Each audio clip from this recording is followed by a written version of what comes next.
उदो उदोचा गजर असं मस्त सगळं यात्रेचं वातावरण होतं. पालखी चाललेली, पालखी घेऊन सगळे भक्त भाविक सगळ्या इकडून मंदिराच्या भोवती असे फेऱ्या मारत होते. बघून खूप छान वाटत होतं. गावकरी सगळे नातेवाईक भक्त मंडळी सगळे आलेले यात्रेला, बघून खूप छान वाटत होतं. पालखी प्रदक्षिणा चाललेली, हे बघा पालखीचा सबीना चाललाय.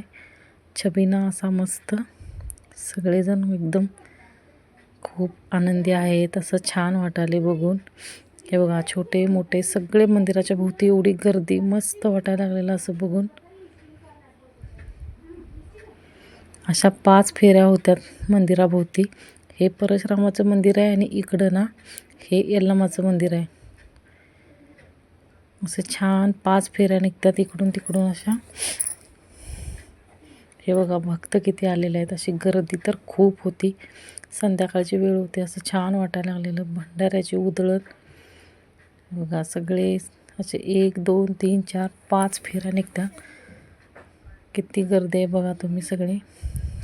असं गावच्या यात्रेचं वातावरण मस्त एकदम.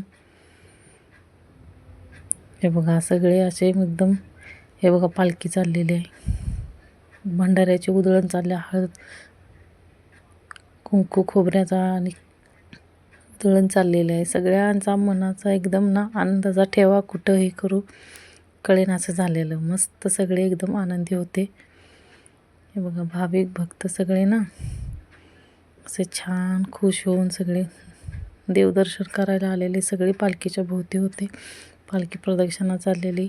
मला तर एवढं भारी वाटत होतं, मस्त एकदम. मी कारण 2 वर्षांनी मी यात्रेला गेलेले ना, त्यामुळे मी खूप खुश होते.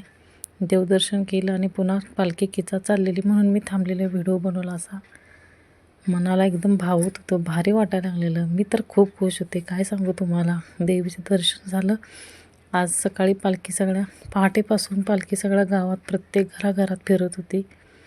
त्याच्यानंतर पालखी दुपारपर्यंत 4 वाजेपर्यंत तर संध्याकाळी फिरत होती गावातून.